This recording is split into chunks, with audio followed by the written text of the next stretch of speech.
One Piece. Story was made by Eiichiro Oda.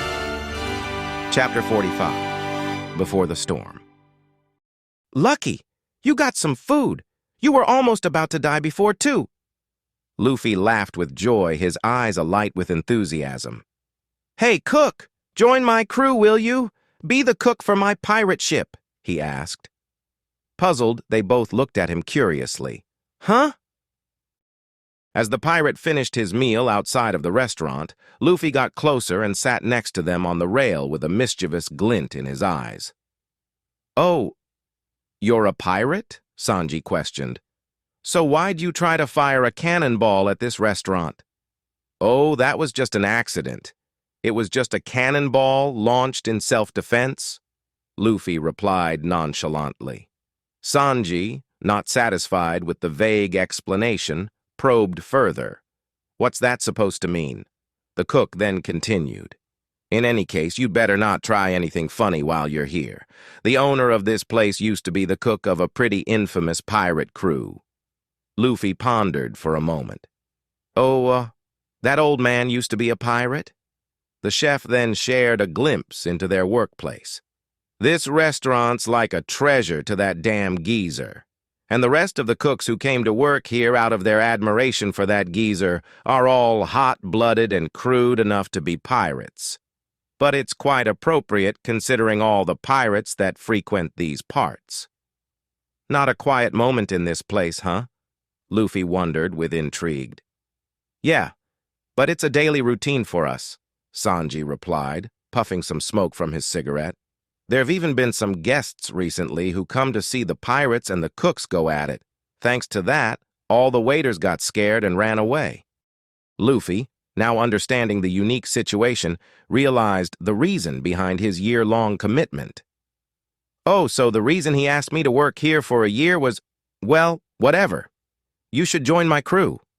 Sanji then looked at him. I'll have to refuse that offer. I've got a good reason to keep working here.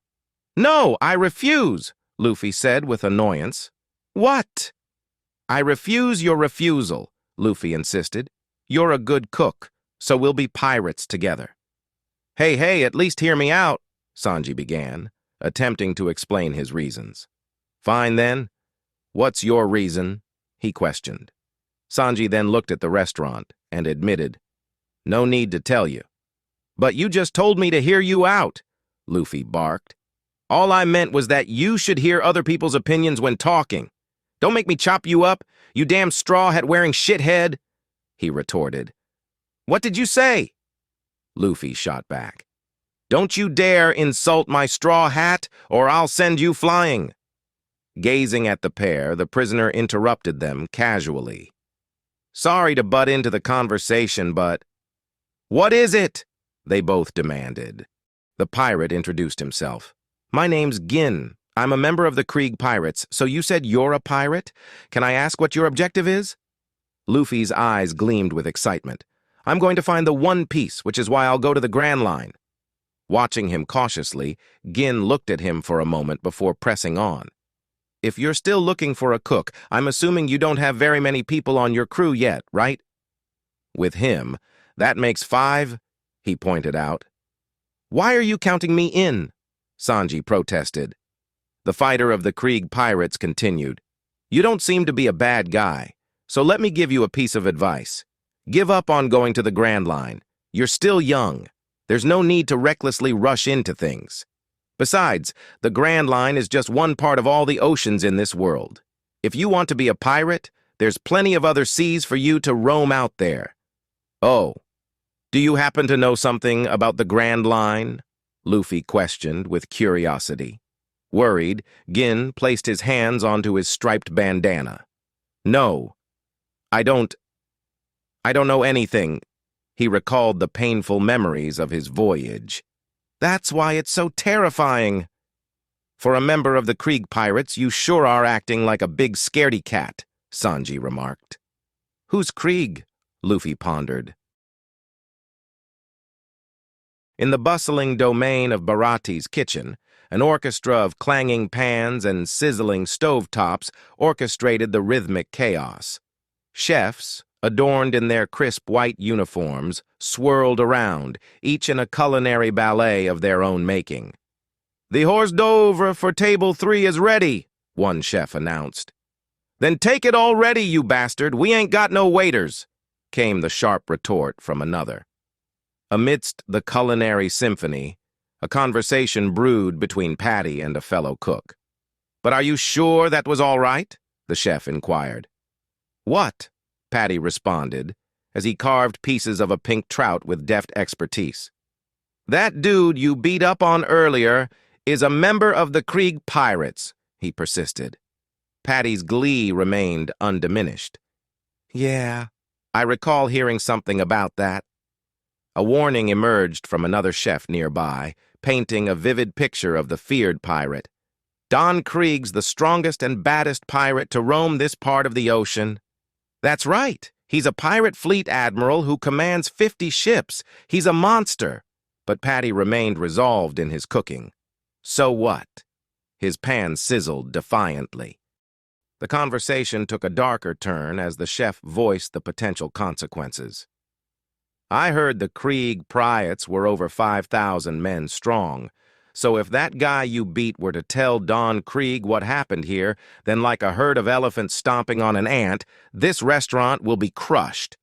Patty, undeterred, questioned the very notion. "I see. Then you're suggesting we should have given him a warm welcome? Don't you think that's a little rude to our other guests? As a fighting cook that the Bharati is renowned for, I am ashamed by such an idea." The exchange escalated, voices intertwining in a cacophony of opinions and accusations. "Just how many pirates have we chased off until now? If you're so scared, then why don't you just quit?" Patty's fiery spirit blazed. "What? It's precisely because of those words that all the waiters quit. It's all your fault that we're so busy, Patty," the chef retorted. "As if we ever needed those spineless sacks of crap in the first place." Amidst the escalating tension, Zeph, the authoritative figure of Bharati, entered the tumultuous kitchen. His voice, a sharp command, cut through the escalating discord. "Hey, you blockheads, get back to work." "Yes, sir," they all responded. Outside, Luffy and Sanji stood at the edge of the wooden deck, bidding farewell to Gin, who was hoisting his anchor aboard his humble wooden boat. "See you then. I just wanted to warn you," the pirate spoke with caution. "But I'm still gonna go to the Grand Line," Luffy told him. Gin chuckled softly before resuming. "Well, you are free to do what you want. It's not like I have the right to stop that. And Sanji, thank you so much for the food. You're my savior. That meal was really the best I've ever had." His gratitude spilled out in earnest. "Would it be all right to come here to eat again?" Gin inquired. "Sure, anytime," Sanji replied warmly. Suddenly, a nearby voice interrupted their moment. "Hey, errand boy, so that's where you were!" Zeph's booming voice resonated from the second level of the Bharati. "Old man!" Luffy exclaimed, craning his neck to catch sight of the owner. Zeph's eyes fell upon the now empty plate, and he fixed Gin with a stern gaze, leaving the pirate momentarily speechless. "Go, Gin." Sanji's voice broke the tense silence, a quiet plea underlying his words. "Ah, sorry. Just because you gave me food, you're going to get scolded." Gin apologized with regret. In a swift move, Sanji slid the plate Gin had used for his meal overboard, a sly grin on his face. "How can I be scolded if there's no proof?" His clean hands were offered as evidence of innocence. As Gin's boat sailed away, the pirate bowed deeply in gratitude. "Don't you get caught again, Gin," Sanji called out, his voice carrying goodwill across the distance as the pirate disappeared into the horizon. But just when the moment seemed settled, Zeph's voice thundered once more. "Sanji! Errand boy! Both of you get back to work!" Within the bustling kitchen, steam billowed from pots and pans as chefs moved in a frenzied dance, orchestrating culinary creations for voracious customers. Amidst this controlled chaos, a figure stood with a straw hat atop his head and a white apron around his waist. "I'm Luffy! Starting today, I'll be the errand boy! Nice to meet you!" His declaration echoed through the clatter of cooking utensils, but it fell upon deaf ears. The chefs paid no heed as they resumed their tasks. Suspended from his pirating adventures, Luffy found himself as the restaurant on the sea's errand boy, toiling without pay. Seated casually, he leaned back on a chair as the chefs boasted on their customers' demands. "Is Table 6's dessert still not done? Who took the order for that? Wasn't it you?" The cooks hurried themselves. "Can't you see I'm frickin' busy?" "Yeah, busy spacing out? The hell did you say to me, prick?" They all barked in unison. "If you've got nothing to do, at least wash the damn dishes." "Okie dokie," Luffy replied casually, swaying from his chair as he got up and went to the sink. Amidst the chaos, Patty, one of the chefs, inquired to one of his co-workers, "Where's Sanji?" "He's hitting on the customers in the dining room," he replied. Patty grumbled, "Again, for God's sake, it sickens me to see that a guy like him is the assistant head chef." "Well, what are you going to do? He has been here the longest." "Do you know the reason why Sanji continues to work here despite him and the owner's tense relationship? He's trying to become the next head chef, right?" "Isn't that obvious?" Patty responded. As the kitchen gossiped about Sanji's aspirations, Luffy, while washing dishes, overheard their conversation, inadvertently breaking a few plates in the process. "Hey, errand boy, just how many frickin' plates have you broken already?" Patty's voice boomed, causing him to pause momentarily. "Ah, my bad. I forgot to keep count," Luffy dismissed casually, much to his disgust. "You're apologizing for that?" Patty's frustration mounted as he ordered, "All right, enough with the dishes. Just clean up instead." "You can count on me," he said, as he quickly grabbed a single portion of one of the prepared foods, much to the chef's dismay. "Don't eat the food, you bastard! Oh my God! That was the main dish!" the chef lamented as Luffy savored the flavors. "Delish!" Undeterred, Luffy aimed to help as he went over to a dirty pot with a sponge. "All right, I'll clean this pot then." However, to his surprise, it was still sizzling over the kitchen stove and extremely hot. As he touched it, he yelped in pain as he damaged the workplace around him, exclaiming, "Hot! Just get the hell out of the kitchen!" The chefs erupted in fury, urging Luffy's retreat. Patty, visibly irked, approached Luffy with an order, pressing his hands against the errand boy's cheeks in frustration. "You're going to take the orders, you hear? Just ask what the customers want to eat and come back. You can do at least that much, right?" "Yes," Luffy admitted. "Do it exactly as I showed you," he recommended. "Okay." Amidst the dining room, Panda Man ate his meal as Luffy walked into the room.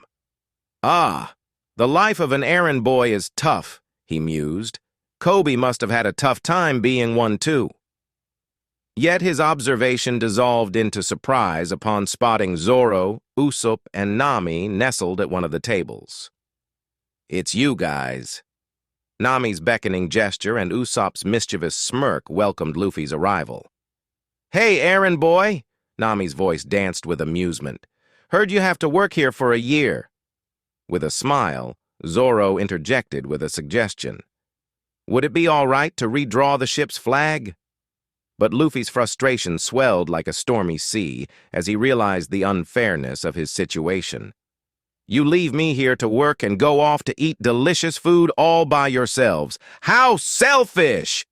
His accusation thundered across the room, drawing curious gazes. Sanji, ever observant, cast an intrigued glance toward Luffy's direction. "Damn, he's noisy. Are those his crewmates?" As Zoro looked over to the group, Luffy's retaliation came in the form of a juvenile prank, spoiling his drink with a booger. "Eat this!" Trying to cover his mouth, Nami giggled in anticipation as Zoro, amused, accepted the jest. It's a free world. We can do whatever we want. Usopp struggled to contain his laughter, contributing to the banter. Yeah. The swordsman then picked up his drink and said, "But I have to admit, the food here is great. Don't take this the wrong way." With a swift move, he coerced Luffy into drinking his own tampered beverage, sparking a chaotic sequence. "You're drinking this glass!" Luffy's frantic attempts to rid himself of the tainted drink sent him sprawling to the floor. "How could you do this to me?" "I should ask you the same thing," he countered. Usopp and Nami's laughter swirled around the room, adding to the din. To their surprise, Sanji, swathed in romantic prose, declared his affections to Nami.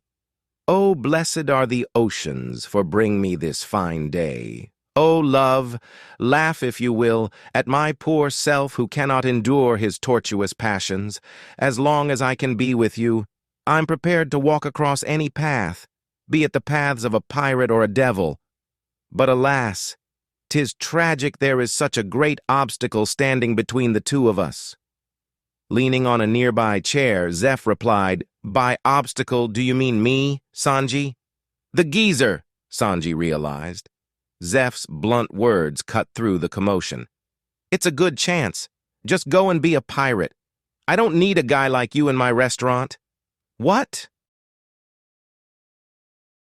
Elsewhere, on a mysterious island nearby, a small secluded cove cradled a clandestine gathering where Gin stood before his boss, the enigmatic leader of their crew. "I see." The boss's voice was a low rumble, echoing through the sheltered space.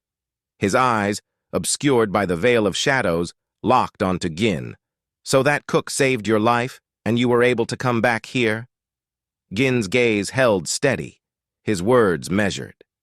Yes, but I never could have imagined that our mother ship would be in this condition." A weighty silence lingered, thick with unspoken implications. Then, with resolve, Gin straightened himself. "Don Krieg!" "What is it?" he questioned. Gin then shared, "Allow me to guide you, sir, to the Barati, the restaurant on the seas."